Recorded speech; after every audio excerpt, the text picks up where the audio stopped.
দুই দিনের শেষে অস্ট্রেলিয়ার চেয়ে ৩১০ রানে পিছিয়ে ভারত। নৈশ প্রহরী থাকলেন ঋষভ পান্ত ৬ রানে, রবীন্দ্র জাদেজা ৪ রানে। আকাশদীপকে নিয়ে ভারতীয় টিম ম্যানেজমেন্টের পরীক্ষা ব্যর্থ হলো।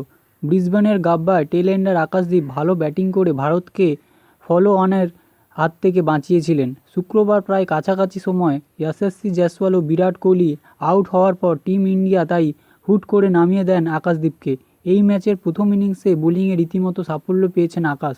তিনি 2 উইকেট নিয়েছেন, কিন্তু শুক্রবার 5 নম্বর নেমে ব্যাটিং কিছুই করতে পারলেন না বাংলার বোলার। 13 বল খেলে একটাও রান না করে আউট হলেন স্কট বোল্যান্ডের বলে। তার ক্যাচ ধরলেন নিথান লায়ন। প্রথম ইনিংসে বিপুল রান সামনে রেখেছিল অস্ট্রেলিয়া। সেই লক্ষ্যে ধাওয়া করতে গেলে বড় পার্টনারশিপ চাই টিম ইন্ডিয়ার। সেই লক্ষ্যে শুক্রবার ভালোই ব্যাটিং করে যাচ্ছিলেন ওপেনার যশস্বী জয়সওয়াল ও বিরাট কোহলি যশস্বীকে যোগ্য সঙ্গত দেওয়ার চেষ্টা চালান, কিন্তু যশস্বী 11টি 4 ও একটি 6 সহ 118 বলে 82 রান করে আউট হয়ে যান। তাকে রান আউট করেন অস্ট্রেলিয়ার অধিনায়ক প্যাট কামিন্স। এরপর আউট হয়ে যান কোহলিও। তিনি 86 বলে 36টি রান করে স্কট বোল্যান্ডের বলে অ্যালেক্স কেরির হাতে ধরা পড়েন।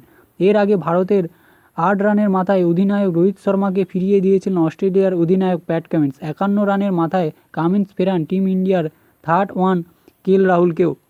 চা বিরতির ঠিক আগে বিদায় নেন রাহুল। 42 বলে 3টি 4 সহ 24টি রান করেন। কামিন্সের বলে তিনি বোল্ড হন। এই ম্যাচে ব্যাটের হিসেবে ফের ব্যর্থ হয়েছেন রোহিত শর্মা। অস্ট্রেলিয়ার বর্ডার গাভাস্কার ট্রফি সিরিজে মেলবোর্নে ফিরিয়ে এখন পর্যন্ত রোহিত 3টি ম্যাচ খেললেন, কোনোটাতেই সাফল্য পাননি। প্রথমে বলা হচ্ছিল যে রোহিত শর্মা ব্যাটিং অর্ডার বদলানোর সাফল্য পাচ্ছেন না, কিন্তু শুক্রবার মেলবোর্নে টেস্টের প্রথম ইনিংসে তিনি পুরনো অর্ডারেই ফেরেন। যশস্বী জয়সওয়ালের সঙ্গে ওপেন করতে নামেন, আর তারপরই ভারতকে দলীয় 8 রানের মাথায় বিপাকে ফেলে ব্যক্তিগত 3 রানের মাথায় ফিরে যান। প্যাট কামিন্স বলে তার ক্যাচ নেন স্কট বোল্যান্ড। বর্ডার গাভাস্কার ট্রফির এই মেলবোর্ন 4th টেস্টে প্রথম ইনিংসে রানের পাহাড় তৈরি করেছে অস্ট্রেলিয়া। সেঞ্চুরি করেছেন অস্ট্রেলিয়ার স্টিভ স্মিথ। তিনি 167 বলে 103 রান করেছেন। সেঞ্চুরি করার পথে মেরেছেন 9টি 4 এবং 2টি 6। এটা টেস্টে স্মিথের 34তম সেঞ্চুরি। শুক্রবার মধ্যাহ্নভোজনের বিরতির পর্যন্ত অস্ট্রেলিয়ার রান ছিল 113 ওভারে 7 উইকেটে 454 রান। এরপরই দ্রুত ছবিটা বদলায়। মধ্যাহ্নভোজনের পরই অস্ট্রেলিয়ার 2টি গুরুত্বপূর্ণ উইকেট পরপর পতন ঘটে।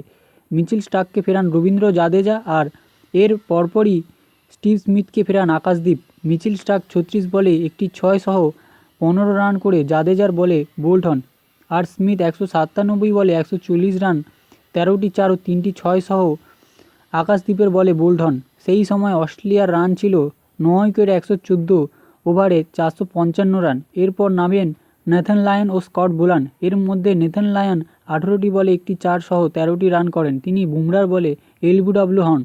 স্কট বোল্যান্ড 36টি বলে 6 রান করে অপরাজিত থেকে যান। শেষ পর্যন্ত 122 ওভারে 10 উইকেটে 474 রান করে থামে অস্ট্রেলিয়ার প্রথম ইনিংস।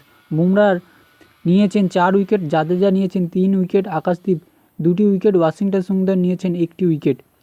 এই ম্যাচের কনস্টার্সের সঙ্গে পিছনের মধ্যে বিরাট কোহলির কাঁধে ধাক্কাধাক্কি বিতর্ক ছড়িয়েছে। মেলবোর্নে টেস্টে 19 বছর বয়সী স্যাম কনস্টার্স অস্ট্রেলিয়ার হয়ে অভিষেক করেছেন। অস্ট্রেলিয়ার প্রাক্তন অধিনায়ক মার্ক টেলর স্যাম কনস্টার্সকে 486তম ব্র্যাক গ্রিন ক্যাপ উপহার দিয়েছেন। আহত জশ হ্যাজেলউডের জায়গায় দলে ঢুকেছেন স্কট বোল্যান্ড। ভারতও দলে পরিবর্তন করেছে। শুভমান গিলের জায়গায় ঢুকেছেন ওয়াশিংটন সুন্দর।